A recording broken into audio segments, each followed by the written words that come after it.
हमारे इस स्वाध्याय के किताब का नाम है अ, विज्ञान एवं अध्यात्म का समन्वित समन्वित स्वरूप। और इसी अ, इसी बुक में हमने चैप्टर शुरू किया था जिसका नाम था दोनों प्रचंड शक्तियों का समन्वय। और हमने देखा कि अध्यात्म और विज्ञान इन दोनों की क्या क्या शक्तियां हैं और कैसे कैसे शक्ति का उपयोग होता है। और सबसे महत्वपूर्ण चीज हमने देखी कि अ, नियंत्रण जो है उसी से सारी चीजें अच्छी तरह से प्रचारित प्रचलित होती है। अगर नियंत्रण नहीं है तो विज्ञान और अध्यात्म दोनों का महत्व कम हो जाता है। अगर नियंत्रण के साथ दोनों चीजें चलती है तो वो दोनों महत्वपूर्ण है और उन दोनों का समन्वित स्वरूप मिल सकता है। आगे बढ़ते हैं। हमने देखा था कि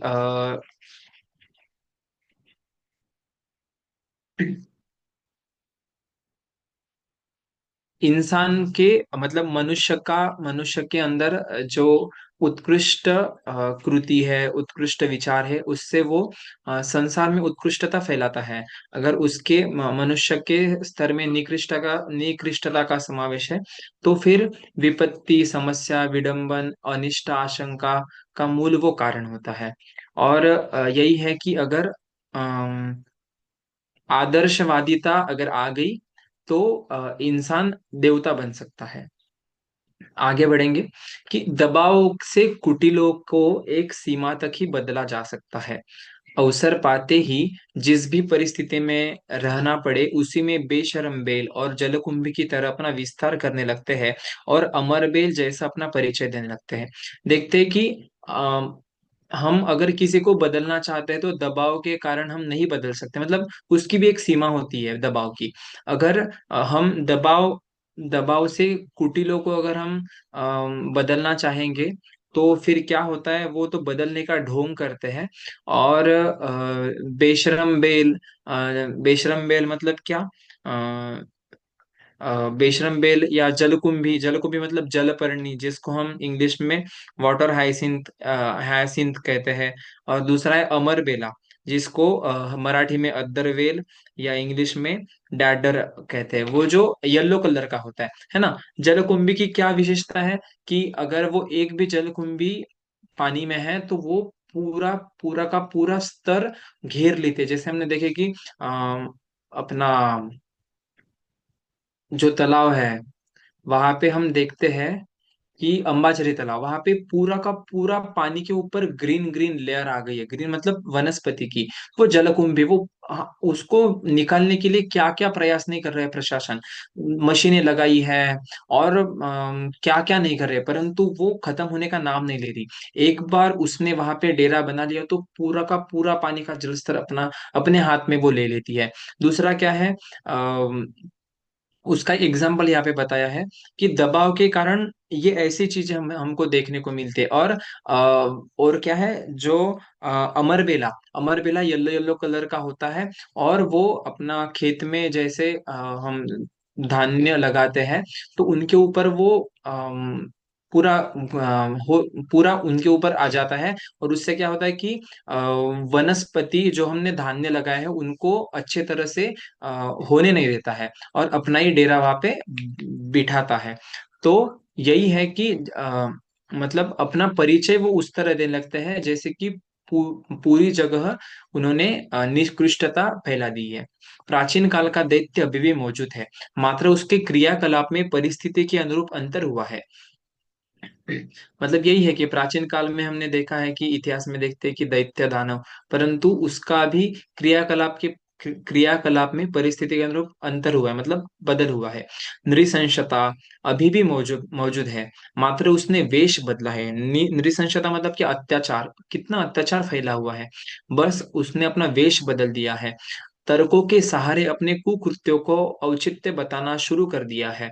उसमें बाधक बनने का अपयश लेने के स्थान पर शोषण, छद्म, विश्वासघात और भ्रमजंजाल में फंसा कर उल्लू सीधा करना सरल पड़ता है। यही है कि आगे बढ़ेंगे और जल्लाद की तुलना में चिड़ीमार अधिक सरल मालूम पड़ते हैं, है ना। हम देखते हैं कि तर्क के जिसने यहाँ पे बताया है कि कुकृत्य जो होते हैं उनके मतलब तर्कों के सारे कुकृत्यों को औचित्य बताना शुरू कर दिया है ना। सब मतलब लोग अवसर देखते हैं कि हम अपनी निकृष्टता या जो अव्यवहार है या जो अविवेक विचार है वो उनको फैलाने के लिए या अपनी निकृष्टता दिखाने के लिए अवसर देखते रहते हैं। और क्या है कि उनका ही प्रकार क्या है, विश्वासघात है, शोषण है, छद्म है ना। ऐसे भ्रम जंजाल में फंसाते हैं लोगों को अपनी बातें बताने के लिए। जल्लाद की तुलना में चिड़ीमार अधिक सरल मालूम पड़ते हैं। इसी प्रकार तर्कों का आवरण पहना कर सच को झूठ और झूठ को सच सिद्ध करना अधिक सरल पड़ता है। हम देखते हैं कि कोर्ट में अगर हम जाए तो वकील ये इस चीजों का उपयोग करता है ना, सच को झूठ और झूठ को सच, इनको बहुत अच्छी तरह से, परंतु उनकी उपजीविका का वो साधन है। यही गुरुदेव ने बताया है कि कई अधिवक्ता इसी आधार पर अपनी आजीविका चलाते हैं। मार्गदर्शन का दायित्व उठाने वाले नेता भी कई बार अभिनेता और बहुरूपिये विदूषकों की भूमिका निभाते देखे जाते हैं। इन्हें कैसे समझाया और राह रास्ते पर लाया जाए, यह प्रश्न बड़ा टेढ़ा और जटिल मालूम देता है। यही है ना कि नेताओं की अगर हम देखें तो उनका हाथ ही नहीं पकड़ सकते। जब वोटिंग का टाइम आता है, तो इलेक्शन का टाइम आता है तो बढ़िया अच्छे अच्छे आश्वासन देते हैं, ऐसा वैसा वैसा। फिर बाद में जब इलेक्शन खत्म हो जाए तो फिर वो अपना असली रूप दिखाते हैं। मतलब सच झूठ का उन्हें कुछ फर्क नहीं गिरता, बस अपनी सत्ता लाने के लिए वो किसी भी हद तक जा सकते हैं। तो यही है कि अ, विवेकता का रास यहाँ पे हमें दिखता है।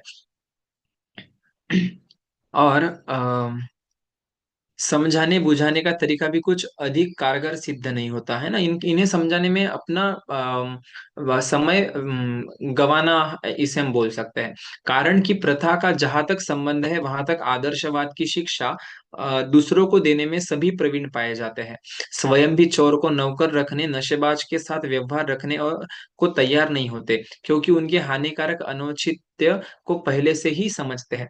जबकि नशेबाजी जैसे लोग हैं जिनका व्यवहार अच्छा नहीं है, तो उनका उनका वो कब क्या करेंगे, इनका इसका कुछ भरोसा नहीं। उनको पता है कि आगे में क्या हो सकता है, तो इसलिए उनको अपने साथ में नहीं रखते। फिर भी जब अपनी बात आती है तो उन्हीं बुराइयों को कार्यान्वित करने में कुछ संकोचाते नहीं। इसी छद्म के रहते सदाचार की शिक्षा देना भी एक प्रकार से निरर्थक हो जाता है। जबकि उनको पता है कि इसका आगे में क्या होगा, मतलब कि क्या लाभ होगा, क्या हानि होगी। फिर भी जैसे व्यसन है, मतलब नशा है और दुर्व्यवहार है, इन सबसे तो ह्रास ही होता है ना, नाश ही होता है, विनाश होता है। तो उसका आउटपुट इनको पता होता है, फिर भी ये लोग उसको नहीं छोड़ते हैं। क्योंकि अंतराल की गहराई में अनाचार का पक्षधर अविवेक पहले से ही जड़ जमा बैठा होता है ना। कौन सी भी चीज अगर हम देखें तो वो एकदम से नहीं होती, उसका बेस होता है, जड़ होता है। तो वैसे ही अविवेक का जड़ पहले ही जमाया बैठा है, इसलिए वो अनाचार बाहर हमें उभरता दिखता है। उखाड़ना इसी क्षेत्र में गड़ी हुई जड़ों को है। परिवर्तन उस दृष्टिकोण का किया जाना चाहिए जिसका स्थायित्व आस्थाओं और भावनाओं से संबंधित है ना। जैसे हमने तीन शरीर का भी भाग हमने कल देखा था, स्थूल शरीर, सूक्ष्म शरीर और कारण शरीर। तो अंतराल की गहराई में अगर जाना है तो कारण शरीर के पास हमको आना पड़ेगा। और कारण शरीर में हम गए तो भावनात्मक जो विचार हमको दिखते हैं, जो भावनाएं उभरती है, तो उस शरीर तक के हमें काम करना होगा। मतलब भावना भावना हमारी शुद्ध होनी चाहिए। जब तक के हमारा भाव भाव संवेदना जब तक हम भाव संवेदना अगर जब तक हमारी बहती नहीं है, आती नहीं है, अगर किसी का दुख देखकर हमें दुख नहीं होता, अगर किसी का सुख देखकर हमें सुख नहीं होता, अगर किसी को कुछ लगा और हमारे आंखों में आंसू अगर आते नहीं है, किसी को बहुत पीड़ा हो रही है और हमारे मन में अगर नॉर्मल बिहेवियर हमारा है, तो हम जान सकते हैं कि हमारा कारण शरीर जो है वो अभी तक के जागरूक नहीं हुआ है। तो उसको जागरूक होना आवश्यक है, और उसको सिर्फ जागरूक नहीं बल्कि सुसंस्कारित होना आवश्यक है। और गुरुदेव ने यही बताया है कि अगर इस चीज को उखाड़ना है तो जो गड़ी हुई जड़ें हैं, कौन सी अविचार की, अविवेक की, तो इनको निकालना पड़ेगा, और इससे ही दृष्टिकोण का परिवर्तन हो जाएगा, जिससे आस्था और भावना अच्छी तरह से जागृत हो जाएगी, और हमारा कारण शरीर जागृत होकर के एक परिवर्तन इसमें आ जाएगा। यही है। आगे गुरुदेव बताते हैं कि यह हेर फेर जीवन दर्शन आस्थाओं के अभ्यास पर, प्रचलन के प्रभाव पर निर्भर है ना। यही है कि इसलिए गुरुदेव ने क्या बताया, स्वाध्याय इज मोस्ट इंपॉर्टेंट, है ना। इसके लिए अध्यात्म परक मान्यताओं, आस्थाओं और आदतों को स्वभाव में सम्मिलित करना होगा, है ना। अध्यात्म परक मान्यता मतलब क्या, कि जो हमें अध्यात्म राह बताता है, हमारी आस्था है, ईश्वर के प्रति आस्था होती है, किसी चीज के प्रति आस्था होती है, तो वो आस्था के ऊपर हमारा विश्वास होना चाहिए, है ना। और ऐसी आदतों को स्वभाव में सम्मिलित करना होगा। स्वभाव में मतलब क्या, यही है कि फिर और एक बार कारण शरीर का हमें सहारा लेना पड़ेगा, तो उसी से स्वभाव बनता है ना। और इसी को परिष्कृत करने के लिए अध्यात्म का समग्र ताना बाना बुना गया है। इसी का, किसका, कारण शरीर का, जो जो जड़ है किसकी, विचारों की, है ना। इस भाव संवेदना में जिस आधार पर उत्कृष्टता का मानवीय गरिमा के अनुरूप समावेश किया जा सके, उसी आस्था नियोजन के आधार पर व्यक्ति के गुण, कर्म और स्वभाव का निर्माण होता है। सबसे महत्वपूर्ण चीज है इंसान के व्यक्तिमत्व की, अगर पर्सनैलिटी डेवलपमेंट को हम अच्छी तरह से देखें, बेसिक रूप से भी देखें, तो बहुत महत्वपूर्ण चीज है क्या, गुण, कर्म और स्वभाव। गुण, कर्म और स्वभाव, ये तीनों एक मेक को इंटरमीडिएट है, मतलब क्या, एक मेक को जुड़े हुए, एक मेक से जुड़े हुए हैं। गुण, कर्म और स्वभाव, ये तीनों चीजों तीनों चीजें हैं, वो कारण शरीर से आती है ना। तो इसीलिए गुरुदेव ने बताया है कि इन तीनों के ऊपर काम करना होगा, अगर इनका निर्माण हो गया तो सब चीजें हो गई, है ना। यही है यही है वह मेरुदंड, जिसके सही सीधा होने पर कोई सीधा खड़ा होने और तनकर चलने में समर्थ हो सकता है ना। ऐसे सीधे बैठ कर क्या के, या हमारी रीढ़ की हड्डी को सीधे करके कोई भी चल सकता है ना। परंतु अपने व्यक्तित्व को निखारना अगर है, तो गुण, कर्म और स्वभाव का जो मेरुदंड है उसको सीधा करना आवश्यक है। इस तथ्य को इतिहास और वर्तमान के जनस्तर पर दृष्टिपात करके भली प्रकार जाना जा सकता है कि ऊंचे दृष्टिकोण एवं अच्छे स्वभाव के कारण ही लोग सर्वसाधारण की दृष्टि में अपने को विशिष्ट सिद्ध कर पाते हैं, है ना। हम देखते हैं कि जो अच्छा लगता है, जो अच्छा व्यक्ति बोलते हैं, तो अच्छा किस बेसिस पर बोलते हैं, है ना। किस बेसिस पर बोलते हैं कि उस व्यक्ति का है। तो इसी तथ्य के आधार पर उसका प्रामाणिक एवं विश्वस्त उस व्यक्ति को हम बोलते हैं, उसी को सम्मान और सहयोग भी मिलता है ना। जो व्यक्ति चरित्रवान, जो व्यक्ति आशावादी है, उसका सम्मान और उसको सहयोग हर समय में मिलता है। इसी के आधार पर किसी का मनोबल, चरित्र बल और कौशल बढ़ता है, क्योंकि हम अगर चरित्रवान होते हैं तो दूसरे को, मतलब दूसरे लोग अपने को चरित्रवान बोले, उसके पहले हमें खुद को चरित्रवान होने का विश्वास होना आवश्यक है। तब ही ये सब चीजें हमें मिल सकती है। ऊंचे उठने, आगे बढ़ने और सफलताएं अर्जित करने का यही मार्ग है। यही है कि अपने आप को आदर्शवादी बनाओ, है ना। इसी विशिष्टता के आधार पर कोई महामानव स्तर के अपना और अन्यों का कल्याण कर सकने वाले परमार्थ स्तर के कार्य कर पाता है। यही है। हमने देखा है कि अगर आदर्शों के ऊपर चलना है, या संस्कारों के ऊपर विचार करना है, या जो हमें संस्कार बताए गए हैं उनके ऊपर कार्य करना है, अमल करना है, तो जो सही राह है उसके ऊपर चलने के लिए थोड़ा तकलीफ होती है, और जो बुरी राह है, जो कुविचार है, उसके मार्ग में जाने के लिए तकलीफ नहीं होती, वो सरलता से चले जाते हैं, है ना। किंतु हम देखते हैं कि इसका अगर हम इसमें भेद अगर देखा जाए, तो जो लोग सही राह पर चलते हैं, आदर्शवादिता पे चलते हैं, उनका मान सम्मान या उनके रहन सहन गुण कर्म स्वभाव उन लोगों से बेहतर अच्छे होते हैं जो लोग बुरी राह में जाते हैं। इसीलिए हमें आदर्शवादिता, चरित्रवान और अच्छे विचारों को साथ में लेकर के अपना गुण कर्म और स्वभाव को बदलना आवश्यक है। इस प्रकार, हाँ, इसी विशिष्टता के आधार पर कोई महामानव स्तर के अपना और अनन्यों का कल्याण कर सकने वाले परमार्थ स्तर के कार्य कर पाता है। इसी इसी की इससे जितने भी महामानव हैं, परम पूज्य गुरुदेव है, माता जी है, स्वामी विवेकानंद है, अटल बिहारी वाजपेयी है, जितने भी महापुरुष हो गए, उन्होंने इसी को साथ में लेकर के कार्य किया है। इन्हीं विशिष्ट इस प्रकार अध्यात्म का अवलंबन प्रत्यक्ष और परोक्ष रूप से हर किसी के लिए लाभदायी सिद्ध होता है। अगर ये चीज हम में आ गई तो अध्यात्म का अवलंबन करना तो बहुत सरल चीज हो गई, है ना। नीति निष्ठा अपनाए रहने पर आत्म संतोष का, हल्के फुल्के प्रसन्न चित्त बनने रहने का लाभ मिलता है। देखिए, हर चीज मिलती है तो वो स्टेप बाय स्टेप बनती है, एकदम से घर नहीं बनता है। पहले उसको उसका बेस बनाना पड़ता है जो जमीन के अंदर होता है, और उसके बाद में धीरे धीरे धीरे धीरे धीरे फिर दीवार बनेगी, है ना, फिर स्लैब डलेगी। मतलब ऐसे ऐसे इससे से बिल्डिंग बनती है। एकदम से हम स्लैब नहीं डाल सकते, एकदम से हम दूसरी तीसरी मंजिल नहीं बना सकते हैं, उसको बेस से जाना होता है। इसीलिए गुरुदेव ने यही बेस हमें बताया है। तो स्टेप बाय स्टेप अगर हम जाते हैं तो जो उससे हमारी क्वालिटी बढ़ती है, उससे हमारी पात्रता बढ़ती है, और पात्रता बढ़ने के कारण हमें जो साठा है, जो गुरुदेव ने बनाया हुआ या इस संसार में जो बना बनाया अम, अ, साधन है, वो हमें मिल जाते हैं, है ना। तो हमें आत्मसंतोष की बात हो या फिर कोई साधन सामग्री की बात हो, है ना, उसी में वह शक्ति होती है कि अपने अनुकरण से संपर्क क्षेत्र वा क्षेत्र वालों को अधिक श्रेष्ठ समुन्नत बना सकने में समर्थ हो सके। संसार के हर क्षेत्र में चिरस्थायी और दूरगामी सत्परिणाम उत्पन्न कर सकने वाली मनस्थिति और परिस्थिति ऐसे ही लोगों के हाथ लगती है ना।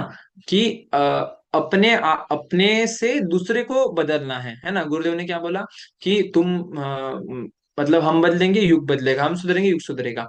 तो युग सुधरेगा ये तो अवश्य है, अगर आपका रहना गुण कर्म स्वभाव अच्छा है, परंतु उसके लिए भी हमें काम करना होगा। तो लोगों को बदल वो भी वो ही बदल सकता है जिसके गुण कर्म स्वभाव अच्छे हैं, और उसको अध्यात्म को लेकर के वो काम कर रहा है। दूसरों को सुधारना समझना भी ऐसे ही लोगों के लिए संभव है, जो लोग अध्यात्म को साथ लेकर के, विज्ञान को साथ लेकर के उसका समुन्नत स्वरूप समझते हैं। उसी का परिमार परामर्श विश्वस्त समझा जाता है, जो अपनी कथनी और करनी को एक कर चुका है। मतलब सिर्फ कोई ऐसे दिखते हैं हमें कि सिर्फ वो बोलते हैं करते कुछ नहीं है, और कुछ ऐसे होते हैं कि सिर्फ करते बोलते कुछ नहीं है, परंतु जो बोलते, जैसा बोलते हैं वैसा करते हैं, वो हर समय में श्रेष्ठ होते हैं। मराठी में बोले तैसा चाले तैसे त्याची वंदावी पाऊले, है ना। तो यही है कि जो बोलता है और वैसा करता है, तो वो हर समय में विश्वस्त होता है। व्यक्तित्व को इस स्तर पर का बना सकना उन्हीं के लिए संभव है जिन्हें मानवीय गरिमा के साथ जुड़े हुए नीति निष्ठ, समाज निष्ठ एवं आदर्श निष्ठ तत्वज्ञान को चिंतन और चरित्र में गहराई तक स्थापित किया है। मतलब ऊपर ऊपर तक नहीं, गहराई तक वो सारी चीजें जानी चाहिए, तो उससे वो चीजें स्वभाव में बदल आती है ना। इस प्रकार आस्था संस्थान को उत्कृष्ट बना लेना हर किसी के लिए आ, हर प्रकार लाभदायक सिद्ध होता है। समझा जाना चाहिए कि अध्यात्म तत्वदर्शन से संबंधित अनेकानेक प्रतिपादन, अनुभव एवं कर्मकांड इसी एक उद्देश्य को लेकर बनाए गए हैं, जो लोक और परलोक को प्रत्यक्ष और परोक्ष हर कसौटी पर बहुमूल्य सिद्ध करने में समर्थ होते हैं, है ना।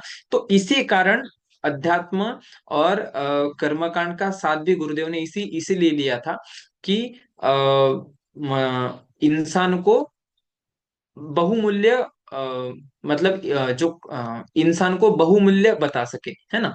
क्योंकि उसके गुण कर्म और स्वभाव ही उसका व्यक्तित्व दर्शाते हैं। तो इनको अगर उत्कृष्ट बनाना है तो अध्यात्म तत्व दर्शन और कर्मकांड को साथ रहना आवश्यक है। जिस आस्था संकट ने अनेकानेक समस्याओं, उलझनों, विपत्तियों, विडंबनाओं और आशंकाओं को जन्म दिया है, उन्हें निरस्त करने का वास्तविक उपाय यही है कि लोकमानस को आदर्शवादी निष्ठाओं से अनुप्राणित किया जाए। हर किसी का हर प्रकार कल्याण इसी अवलंबन को अपनाने में है। दीदी और ऊपर कीजिए। हाँ, बस बस रुक जाइए। तो हर किसी का कल्याण मतलब दूसरे का कल्याण करने से पहले खुद का कल्याण करना आवश्यक है, उसके बाद ही हम दूसरे का कल्याण कर सकते हैं। तो अध्यात्म और अध्यात्म को हम अगर साथ लेते हैं तो अनेक समस्याएं हैं, उलझने हैं, विपत्ति है, विडंबना है, आशंका है। तो इनको जिस आस्था ने जन्म दिया है उसे निरस्त करने के लिए जो वास्तविक उपाय अगर गुरुदेव ने बताया है, तो आदर्शवादी निष्ठाओं से निष्ठाओं को साथ लेना होगा, और इससे ही हर किसी का कल्याण करना उचित होगा, और उससे हर किसी का कल्याण होगा। विज्ञान का दुराग्रह यह है कि उसने प्रत्यक्षवाद को ही सब कुछ मान लिया है, और उसी के आधार पर हर विषय का प्रतिपादन आरंभ कर लिया। हमने देखा है, पहले कल ही देखा हमने कि विज्ञान क्या बोलते हैं, जो हमें हमको आंखों से दिखता है और जो हमें जिसको हम इंद्रियों से देख सकते हैं, समझ सकते हैं, वही बस प्रत्यक्ष है, बाकी कुछ नहीं है। तो विज्ञान का दुराग्रह हो गया ये। इस आधार पर तो हर अनैतिकता को निर्दोष ठहराया जा सकता है। यदि धर्म और अध्यात्म के सिद्धांतों की अवहेलना चल पड़े, तो फिर बूढ़े बैल की तरह बूढ़े बाप को भी किसी कसाई खाने में पहुंचने में लाभ सोचा जाने लगेगा। क्यों? जब भाव संवेदना ही नहीं होगी, जब भावना ही नहीं होगी, तो फिर जैसे हमारी गैया को कसाई खाने में भेजते हैं, वैसे बूढ़े बाप को भी कसाई खाने भेजने में उनको कुछ नहीं लगेगा। क्यों? क्योंकि भावना ही नहीं है। तो क्यों क्यों हम विज्ञानवादी हैं? हमें भावना नहीं है। हमें जो प्रत्यक्ष दिखता है बस उसी को हम विश्वस्त कहते हैं, उसको हम प्रत्यक्ष मानते हैं, है ना? तो जैसे नारी मात्र को अश्लील उपयोग का आधार मानने में कोई संकोच न होगा। हम अभी देख रहे हैं, सोशल मीडिया है या न्यूज चैनल्स है, न्यूज पेपर्स है, और सभी तरह इतना आतंक छाया हुआ है कि जहां जाओ वहां मतलब इंसान की निकृष्टता हमें दिखती है। मनुष्य का मनुष्यत्व पूरा नीचे गिर गया है। हम जब भी सोशल मीडिया के ऊपर जाते हैं, शोषण, अपहरण और आक्रमण में भी कोई दोष न माना जाएगा, है ना? अभी अभी 2-4 दिनों पहले की बात है कि 4 साल के बेटी के ऊपर अत्याचार हुआ, और उसको पत्थरों से मारकर, उस पत्थरों से मारा, उसका चेहरा जो है वो पूरा फोड़ दिया, और उसको उसको जान से मार दिया। यहाँ तक कि मनुष्य का निकृष्टता हमें दिखती है ना? चूंकि पशु स्वभाव में इन्हीं बातों का समावेश है, और मनुष्य को भी जब एक पशु ही मान लिया गया, तो उस पर भी उन अनुबंधों को लागू किस प्रकार किया जा सकता है जिन्हें सभ्यता और संस्कृति के नाम से जाना जाता है, जो अब तक की सराहनीय प्रगति के लिए एकमात्र श्रेयाधिकारी भी है? कौन? विज्ञान, है ना? तो उससे विनाश ही विनाश है। अगर सिर्फ मैंने कल ही आपको बताया था, अगर हम सिर्फ विज्ञान को साथ में लेके चलेंगे या सिर्फ हम विज्ञान को ही मानेंगे, तो विनाश अवश्य है। इसलिए अध्यात्म को साथ लेना आवश्यक है। अध्यात्म का विशुद्ध दर्शन मनोविज्ञान, परम मनोविज्ञान, नीति शास्त्र, समाज शास्त्र आदि के आधार पर सही बैठता है और आवश्यक समझा जा सकता है। पूरी चिकित्सा हुई है। अध्यात्म ऐसे ही नहीं आया, पूरी चिकित्सा के साथ उभरा है ना? और उसके साथ जुड़े हुए प्रतिपादनों और कर्मकांडों को भी इस दृष्टि से स्वीकार किया जा सकता है कि वे अंततः व्यक्ति को संयमी, अनुशासित, प्रामाणिक, सद्गुणी एवं परमार्थ परायण बनने की भूमिका निभाते हैं, है ना? जो व्यक्ति अध्यात्म के साथ जुड़ा है ना, उस उनमें ये सब गुण दिखते हैं। कौन से? संयमी है, अनुशासन है, प्रामाणिकपना है, सद्गुणी है, परमार्थ परायण है। ये सब चीजें उन्हीं में दिखते हैं, जो अध्यात्म को साथ लेके चले।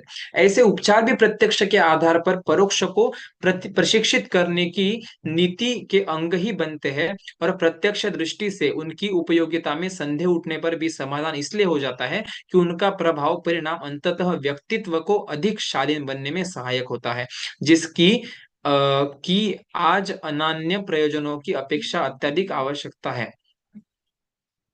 कितना आसान, मतलब रहा है कि जब हमारा गुण कर्म स्वभाव अच्छा बनता है तो हमारा व्यक्तित्व उभरता है, और हमारा व्यक्तित्व अधिक उभरता है तो उसमें शालीनता आती है अध्यात्म को साथ लेकर में। और अध्यात्म को हम साथ लेते हैं तो सद्विचारों का और अच्छे गुणों का हम में समावेश होता है, और हम में शालीनता आ जाती है ना। इस तथ्य पर विचार करते हुए विज्ञान को अविज्ञात को भी एक विधा मानना चाहिए, जो सुविधा संवर्धन की ही तरह सभ्यता और संस्कृति का स्तर बढ़ाने में सहायक सिद्ध होती है। हमारी संस्कृति ऐसी नहीं है। इन्होंने रामकृष्ण, इन्होंने बुद्ध जैसे विचारवंतों को जन्म दिया है, जिसने जिसने नर से नारी तक के और बालक से बालिका तक के आदर्शवादिता फैलाई हुई है ना। अध्यात्मक दर्शन के प्रति उपेक्षा और अवमानना इसलिए नहीं बनी है कि उसके प्रतिपादन गलत है, वरन इसलिए विग्रह उपजा है कि उसकी आड़ में अनेकानेक अवांछनीयताओं ने अपना अड्डा जमा लिया है। अवांछनीयता हर जगह फैलाई हुई है ना। अंधविश्वासों, मूढ़ मान्यताओं और अवांछनीयताओं के पक्ष में ऐसा समर्थन भी प्रस्तुत किया है, जो कबीलों की गुटबंदी की दृष्टि से किन्हीं को भले ही रास आता हो, पर उसे सर्वोपयोगी नहीं कहा जा सकता। सही है। विशेषता यह अनौचित्य तब असह्य हो जाता है जब उसमें से समन्वय की, सहिष्णुता की और मिलजुल कर रहने की वृत्ति समाप्त हो जाती है ना। जब या हम देख रहे हैं अभी, वास्तविक परिस्थिति है कि ये सब चीजों का ह्रास हम देख रहे हैं। जबकि घरों घरों घरों में जो पहले एक एक मिलजुल कर परिवार रहता था, तो उसका रूपांतरण अभी सिर्फ हम दो और हमारे दो में आ गया है। तो इसी से हम देख सकते हैं कि घर घर में चाचा भतीजे के साथ कोई संबंध नहीं रहा है, ना बुआ के साथ संबंध रहा है, ना नाना नानी के साथ, ना दादा दादी के साथ संबंध रहा है। तो यहाँ तक की बात आ गई है ना। हमारा पक्ष 100% सत्य और अनन्य अनन्यों की मान्यता सर्वथा झूठी, इसी को मतांधता, धर्मांधता, सहिष्णुता आदि के नाम से पुकारा जाता है। इसी पर अड़ जाने के कारण आए दिन विग्रह खड़े होते हैं और खून खराबे के दृश्य नजर आते हैं।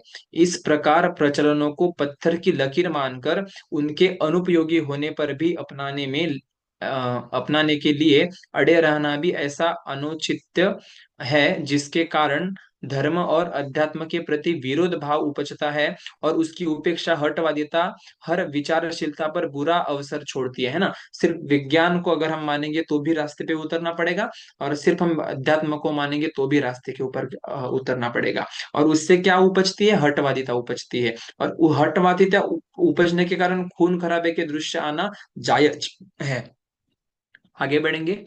निहित स्वार्थों वाले चतुर वर्ग ने अध्यात्म से संबंधित अनेक प्रचलनों को अपने ढंग से तोड़ मरोड़ कर आजीविका का माध्यम बना लिया है। तुम्हारे कुंडली में मंगल है, वो मंगल अगर तुमने नहीं हटाया तो फिर ऐसा होगा वैसा होगा, तुमको 10,000 की पूजा करनी पड़ेगी, तुमको 50,000 की पूजा करना पड़ेगी, उस तीर्थ क्षेत्र में जाना पड़ेगा, वहां पे ऐसा करना पड़ेगा, और क्या क्या अवडंबर फैलाए हुए हैं, है ना। अन्य व्यवसायों की तरह यदि धर्मधुरीण कहलाने वाले व्यक्ति अपनी सेवा का उचित पुरस्कार मांगते मांगते तो हर्ज न होता, पर अंधविश्वासों में भावुक जाने को फंसाकर अपने भोलेपन का अनुचित लाभ उठाना अखरता है, और इस औचित्य के प्रति उपजा आक्रोश समूचे धर्म या अध्यात्म क्षेत्र के प्रति तिरस्कार का भाव उत्पन्न करता है, और इसी कारण सीमित विरोध असीम विग्रह तक पहुंचा जा सकता है। यही है, जब हम यज्ञ करने के लिए बाहर जाते हैं तो उनकी दृष्टि, जो सिर्फ विज्ञानवादी लोग हैं, तो उनकी दृष्टि हमारी तरफ देखने की बहुत गलत होती है कि ये अंधविश्वास फैलाने वाले लोग आए हैं, या सिर्फ ये विज्ञान के विरोधक यहाँ पे आए हैं। ऐसी उनकी दृष्टि हमारे तरफ होती है। क्यों? क्योंकि यही है कि जिन लोगों ने अध्यात्म को लेकर के अपनी तरफ से उसको आजीविका का माध्यम बना लिया है, और लोगों, जो भाविक लोग हैं, जो भावुक लोग हैं, उनको उनको प्रलोभन में डाल करके मतलब उनसे वो पैसा कमाने लगे हैं, है ना? तो इसी कारण अध्यात्म नीचे गिर रहा है। तो यही है कि विज्ञान ने सत्य की शोध को लक्ष्य बनाया है, जब भी भूल मालूम हुई है सुधारा है। ये आवश्यक है।